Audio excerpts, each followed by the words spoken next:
देखो, अवतल दर्पण द्वारा प्रतिबिंब बनने की स्थितियां हमने पढ़ाई थी। तो अवतल दर्पण द्वारा प्रतिबिंब बनने की स्थितियां 6 थी। ठीक, 6 पढ़ाई थी, वो 6 कंप्लीट हो गई। अब आज से पढ़ना उत्तल दर्पण द्वारा प्रतिबिंब बनने की स्थितियां, कि उत्तल दर्पण से प्रतिबिंब कैसे बनेगा, कितने प्रकार से बनेगा, उसकी कौन कौन सी स्थिति होंगी। तो देखो, जैसे ये एक दर्पण हमने बनाया, ठीक, अभी ये दर्पण नहीं है, जब तक कि इसमें पॉलिश नहीं होगी तब तक कि ये दर्पण नहीं है। अब इस उत्तल दर्पण की जो उत्तल दर्पण द्वारा पढ़ना है, तो इसके अंदर साइड में पॉलिश करेंगे, तभी इसका परावर्तक तल, ये जो परावर्तक तल उठा हुआ हो गया, ये वाला परावर्तक तल उठा हुआ है, इसका मतलब ये उत्तल दर्पण है। और इसमें कितनी स्थितियाँ होंगी ये समझ लो, हेडिंग कौन कौन सी बनेगी, कैसे बनेगी। ये हो गई मुख्य अक्ष, ठीक, ये मुख्य अक्ष हो गई। यहाँ बीचों बीच में जो परावर्तक तल के मध्य स्थित बिंदु होता है वो होता है ध्रुव P, और इसका वक्रता केंद्र इधर नहीं होगा, अब इस साइड में वक्रता केंद्र होगा, क्योंकि इस डैश डैश करके जब हम इसे पूरा मिलाएंगे तो ये पूरा गोला बन जाएगा, पूरा वृत्त टाइप का बन जाएगा, और वृत्त का केंद्र अंदर की ओर होता है। तो यहाँ वक्रता केंद्र C होगा, इधर फोकस बिंदु F, P और C यानी ध्रुव और वक्रता केंद्र इन दोनों के ठीक मध्य में होता है फोकस बिंदु F। ठीक, इतनी चीजें तो पता ही हैं। अब देखो स्थिति कौन कौन सी होंगी। ये तो मुख्य अक्ष हो गई, ये हो गई मुख्य अक्ष, ये पूरी। और इस मुख्य अक्ष के बाहर हमने बताया था यहाँ सभी जगह अनंत होता है। अब देखो, वस्तु हमेशा ध्यान रखना कि वस्तु हमेशा लेफ्ट साइड में ही रखते हैं, इस साइड में, लेफ्ट साइड में, ठीक, चाहे वो उत्तल दर्पण हो चाहे अवतल दर्पण हो। अब इस साइड में वस्तु रखेंगे, पहले तो इधर रखेंगे, तो हमारी पहली हेडिंग देखो कौन सी बन जाएगी, वस्तु कहाँ पर स्थित है, अनंत पर। तो हमारी पहली हेडिंग ये बनेगी कि जब वस्तु के अब उत्तल दर्पण के सम्मुख जब वस्तु अनंत पर स्थित हो तो वस्तु का किरण आरेख समझाइए। तो यानी कि जब वस्तु उत्तल दर्पण के सामने वस्तु रखी अनंत पे, तो हमें बताना कि वस्तु का प्रतिबिंब कैसा बनेगा, कि वास्तविक बनेगा, आभासी बनेगा, या वस्तु से बड़ा होगा, छोटा होगा, या कहाँ पर बनेगा। ठीक, ये सभी चीज़ें बतानी। तो पहली हेडिंग हमारी हो जाएगी जब वस्तु अनंत पर स्थित हो। फिर उसके बाद देखो, इस वस्तु को जब हम थोड़ा आगे और बढ़ाएंगे, ये वस्तु यहाँ पर स्थित हो जाएगी, यानी कहाँ पर स्थित है, जब वस्तु मुख्य अक्ष पर स्थित हो। तो हमारी दूसरी हेडिंग बन जाएगी कि जब वस्तु मुख्य अक्ष पर स्थित हो तो हमें बताना वस्तु का प्रतिबिंब कैसा बनेगा। इसके बाद इस वस्तु को आगे और बढ़ाएंगे, तो देखो आगे तो कोई पॉइंट है ही नहीं, कोई पॉइंट ही नहीं है, और वस्तु यहाँ पर भी रखी है तो ये भी मुख्य अक्ष है। वस्तु यहाँ पर भी हम रख दें तो भी ये मुख्य अक्ष पर ही वस्तु स्थित होगी, यहाँ पर रख दें तो भी मुख्य अक्ष पर ही वस्तु स्थित रहेगी। इधर ना तो कोई C है, ना F है, ना कोई P है, कि हम कह रहे हैं कि वस्तु वक्रता केंद्र पर स्थित हो, या वस्तु वक्रता केंद्र C व F के मध्य स्थित हो, ऐसा कुछ भी नहीं, इधर कोई भी पॉइंट नहीं है। तो यानी कि इसमें हमारी हेडिंग बनेगी 2, कि पहली जब उत्तल दर्पण के सम्मुख जब वस्तु अनंत पर स्थित हो तो हमें बताना वस्तु का प्रतिबिंब कैसा बनेगा, और जब उत्तल दर्पण के सम्मुख वस्तु मुख्य अक्ष पर स्थित हो तो हमें बताना वस्तु का प्रतिबिंब कैसा बनेगा, कहाँ पर बनेगा। ठीक, तीसरी कोई हेडिंग नहीं बनेगी, क्योंकि इस वस्तु को हम यहाँ तक की तो रख सकते हैं। फिर आगे ध्रुव है, तो ध्रुव होता है दर्पण के अंदर, तो दर्पण के अंदर वस्तु को थोड़ी ना रख देंगे। इसीलिए उत्तल दर्पण द्वारा प्रतिबिंब बनने की स्थितियाँ कितनी होती हैं, 2। अवतल में 6 और उत्तल में 2। हेडिंग समझ में आ गई होंगी कौन कौन सी बनेगी। ठीक, तो पहली हेडिंग लिखी जाएगी कि जब वस्तु अनंत पर स्थित हो। नंबर 1 हेडिंग देखो, जब वस्तु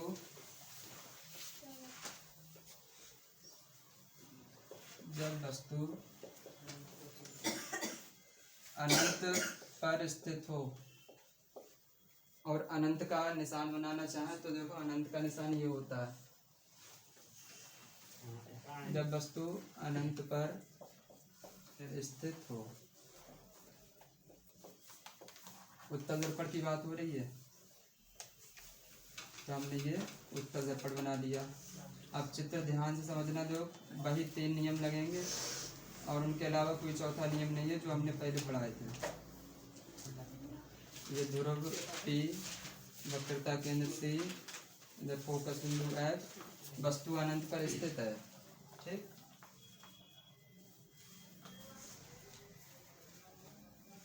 और इसे समझने से पहले 2 पॉइंट और समझो, सब दो पॉइंट है। देखो जो अवतल दर्पण होता है, जो अवतल दर्पण होता है, ये पिछली हमने 6 स्थितियाँ पढ़ाई थी। जो 6 स्थितियाँ हमने पढ़ाई थी अवतल दर्पण वाली, से 6 चित्र जो हमने बनाए थे, उन सभी चित्रों को ध्यान से देखना। तो अवतल दर्पण में क्या होता है कि हमेशा किरणें एक जगह पर इकट्ठी होती हैं। अवतल दर्पण जो है वो किरणों को समेटने का काम करता है, हमेशा ध्यान रखना। जैसे यहाँ से देखो, ये किरण जा रही थी, परावर्तन हुआ, ये किरण इधर आ गई, ये किरण मुख्य अक्ष के समांतर गई, तो इधर मुख्य अक्ष के समांतर जो किरण जाती है वो फोकस बिंदु से वापस लौटती है, ये यहाँ पर वापस आ गई।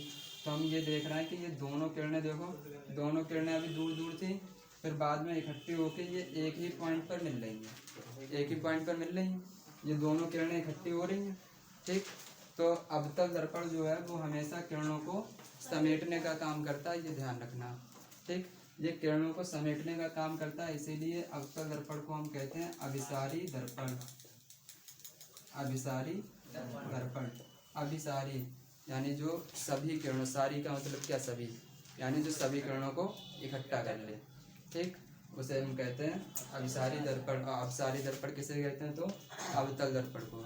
ये क्वेश्चन पूछा गया बोर्ड परीक्षा में कि निम्नलिखित में से कौन सा दर्पण अभिसारी दर्पण है, और ऑप्शन थे पहले कि उत्तल दर्पण, उत्तल दर्पण, नंबर 2 अवतल दर्पण, नंबर 3 दोनों, और नंबर 4 कोई नहीं। तो हमारा ऑप्शन कौन सा सही हो जाएगा कि अभिसारी दर्पण कौन सा होता है, अवतल दर्पण।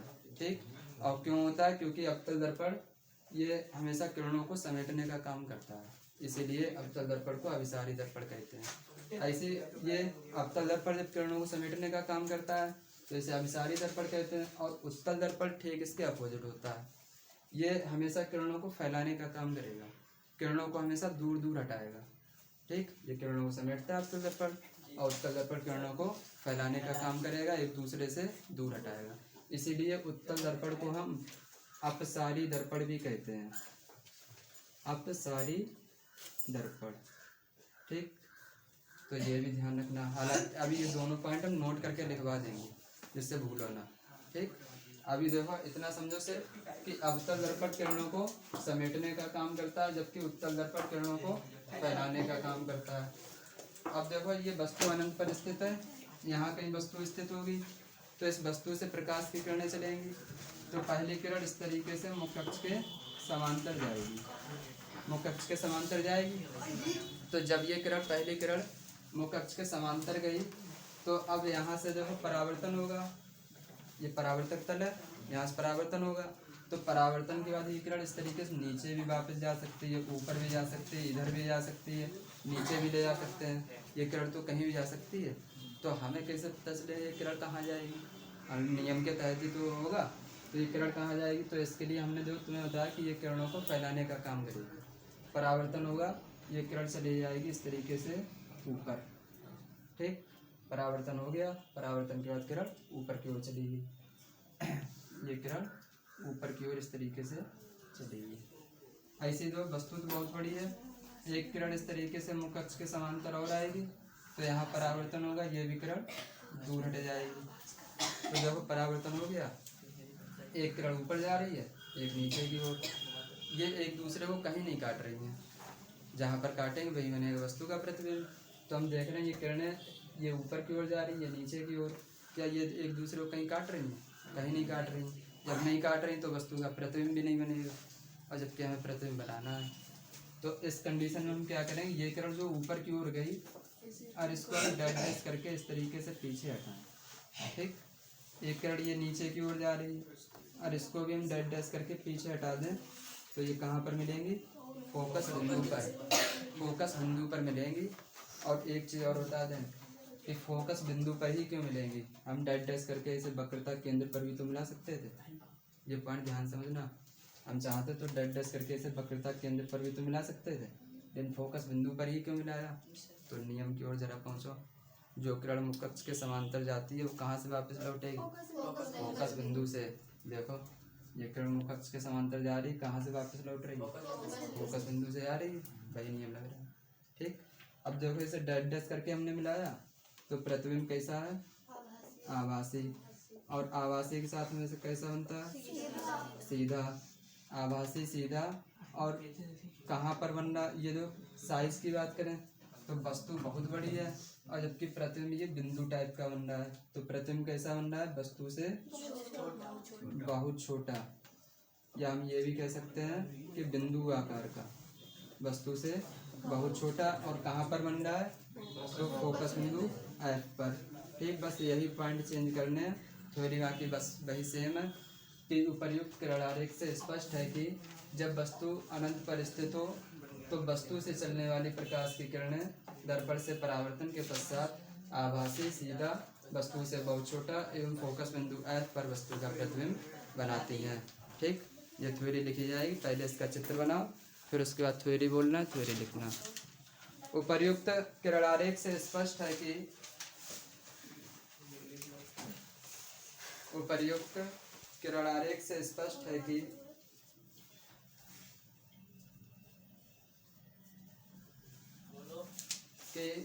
उत्तल दर्पण के सम्मुख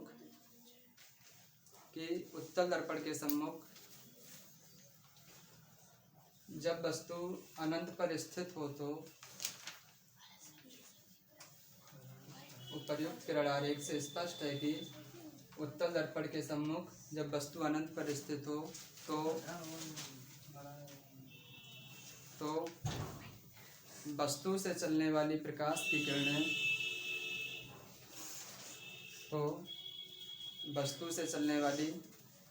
किरणें दर्पण से परावर्तन के पश्चात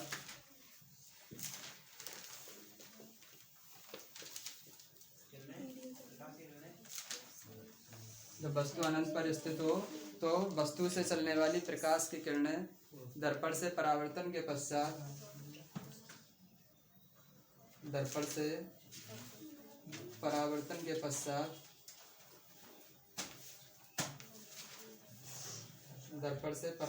पश्चात आभासी सीधा, ये लिखा हुआ है, आभासी सीधा, वस्तु से बहुत छोटा एवं फोकस बिंदु एफ पर वस्तु का प्रतिबिंब बनाती हैं। अब वस्तु मुख्य अक्ष पर स्थित है तो हम वस्तु को मुख्य अक्ष पर स्थित करेंगे इस तरीके से। ठीक, अब ये चित्र भी ध्यान से समझो। देखो ये वस्तु स्थित है तो वस्तु से ही प्रकाश की किरणें चलेंगी। तो पहली किरण इस तरीके से मुख्य अक्ष के समांतर गई, यहाँ होगा परावर्तन। और ये उत्तल दर्पण है तो उत्तल दर्पण क्या करेगा? किरणों को फैलाने का काम करेगा। तो यहाँ से परावर्तन होगा, किरण ये इस तरीके से ऊपर की ओर जाएगी। ठीक, तो एक किरण तो हम ले चुके हैं। अब दूसरी किरण, तो ये 3 नियम जो हमने पढ़ाए थे, पहली किरण हमेशा मुख्य अक्ष के समांतर लेते थे, तो ये मुख्य अक्ष के समांतर हमने किरण ले ली। दूसरी किरण हम वक्रता केंद्र सी से लेते थे, तो वक्रता केंद्र सी से। और तीसरी किरण हम कहाँ से गुजारते थे? फोकस बिंदु एफ से। पहला नियम लग चुका, इन दो में से अब कोई एक नियम लगेगा। हम चाहें तो इस तरीके से फोकस बिंदु से किरण गुजार दें तो वो मुख्य अक्ष के समांतर हो जाएगी। तो इस तरीके से किरण गुजारेंगे तो मुख्य अक्ष के समांतर हो जाएगी। या फिर हम वक्रता केंद्र सी से ले लें, तो ये वाला नियम जो वक्रता केंद्र सी वाला, ये सिंपल है। तो दूसरी किरण इस तरीके से ले जानी है कि ये वक्रता केंद्र सी की ओर जाए। इस तरीके से नहीं मिलाना कि ये एफ की ओर जाए, ऐसा नहीं करना है। इस तरीके ले जाना कि वक्रता केंद्र सी की ओर जाए। तो ये किरण हमने इस तरीके से गुजारी है। ठीक, जो ये सी की ओर जा रही है तो यहाँ से होगा परावर्तन, और ये वक्रता केंद्र सी की ओर किरण जा रही है। अब नियम क्या है जब परावर्तन होगा? कि जो किरण वक्रता केंद्र से जाती है वो वक्रता केंद्र सी से ही वापस हो जाती है। जब ये वाली किरण जो वक्रता केंद्र सी की ओर जा रही है तो यहाँ परावर्तन होगा, इसी अपने रास्ते से वापस हो जाएगी। तो ये वापस हो गई, परावर्तन हो गया। अब हम देख रहे हैं एक किरण ऊपर की ओर जा रही है, एक इधर जा रही है। ठीक, ये दोनों अलग अलग जा रही हैं, कहीं एक दूसरे को नहीं काट रही हैं। तो अब हम क्या करेंगे? डैश डैश करके इनको पीछे हटाएंगे। तो ये वाली किरण मुख्य अक्ष के समांतर जा रही है, इसको पीछे हटाएंगे तो ये फोकस बिंदु से जाएगी, क्योंकि नियम यही कहता है। तो ये फोकस बिंदु से वापस हो गई, ठीक। और ये वक्रता केंद्र सी की ओर जा रही है तो सी से ही वापस हो जाएगी। तो ये वक्रता केंद्र सी की ओर जा रही है तो इसको हम सी की ओर मिलाएंगे इस तरीके से, ठीक। ये हमने सी से मिला दिया, इतनी से आ गई समझ में। अब देखो किरणें एक दूसरे को यहाँ पर काट रही हैं तो यही बना वस्तु का प्रतिबिंब, ये बना वस्तु का प्रतिबिंब।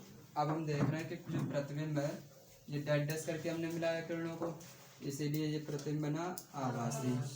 और आभासी के साथ हमेशा सीधा लिखते हैं, और यहाँ देखने से ही पता चल रहा है वस्तु जो इस तरीके से सीधी है, प्रतिबिंब भी सीधा बन रहा है। आभासी सीधा, वस्तु बड़ी है लेकिन प्रतिबिंब वस्तु से छोटा है। बाहर लिखा था वस्तु से बहुत छोटा, जबकि यहाँ लिखेंगे सिर्फ वस्तु से छोटा। और प्रतिबिंब कहाँ पर बनता है, तो इधर देखो पॉइंट एफ है, इधर पी है, पी और एफ इनके बीच में ही तो बन रहा है, तो हम लिख सकते हैं एफ व पी के मध्य। अब एक बार थ्योरी सुन लो, थ्योरी में सिर्फ यही पॉइंट चेंज होंगे, बाकी सब सेम थ्योरी। उपर्युक्त किरण आरेख से स्पष्ट है कि जब वस्तु मुख्य अक्ष पर स्थित हो तो वस्तु से चलने वाली प्रकाश की किरणें दर्पण से परावर्तन के पश्चात आभासी सीधा, वस्तु से छोटा एफ व पी के मध्य वस्तु का प्रतिबिंब बनाती हैं, ठीक। सेम थ्योरी है, केवल ये पॉइंट चेंज हो रहे हैं। चित्र बनाओ इसका, नोट करके पहला पॉइंट लिखो। फिर अवतल दर्पण को, पहला पॉइंट है अवतल दर्पण को अभिसारी दर्पण कहते हैं, ये लिखा हुआ है अभिसारी दर्पण। हाँ, इसे ऑब्जेक्टिव में ही पूछते हैं। अवतल दर्पण को अभिसारी दर्पण कहते हैं। तो दूसरा नोट पॉइंट, उत्तल दर्पण को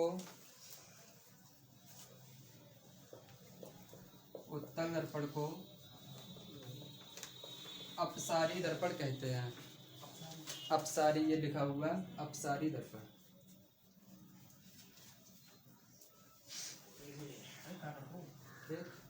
और क्यों कहते हैं ये समझा ही चुके हैं, क्योंकि अवतल दर्पण जो होता है, जो अवतल दर्पण है इसे हम कहते हैं अभिसारी दर्पण, और जो उत्तल दर्पण है इसे हम कहते हैं अपसारी दर्पण। क्यों कहते हैं, क्योंकि अभिसारी दर्पण किरणों को समेटने का काम करता है, इसीलिए इसे अवतल दर्पण कहते हैं। अवतल दर्पण किरणों को समेटने का काम करता है, इसीलिए इसे अपसारी दर्पण कहते हैं। और उत्तल दर्पण किरणों को फैलाने का काम करता है, इसीलिए इसे अपसारी दर्पण कहते हैं, ठीक। ध्यान रखना। और जब लेंस पढ़ाएंगे तो लेंस में ठीक अपोजिट हो जाएगा। वहाँ उत्तल लेंस जो होगा उसे अभिसारी लेंस कहेंगे, और जो अवतल लेंस होगा उसे अपसारी कहेंगे, अपसारी लेंस, ठीक। कब तक अपोजिट हो जाएगा वो आगे छोड़ो, जब पढ़ाएंगे तो समझाएंगे। अभी ये आगे समझ में, ये ऑब्जेक्टिव में पूछे जाते हैं, ठीक।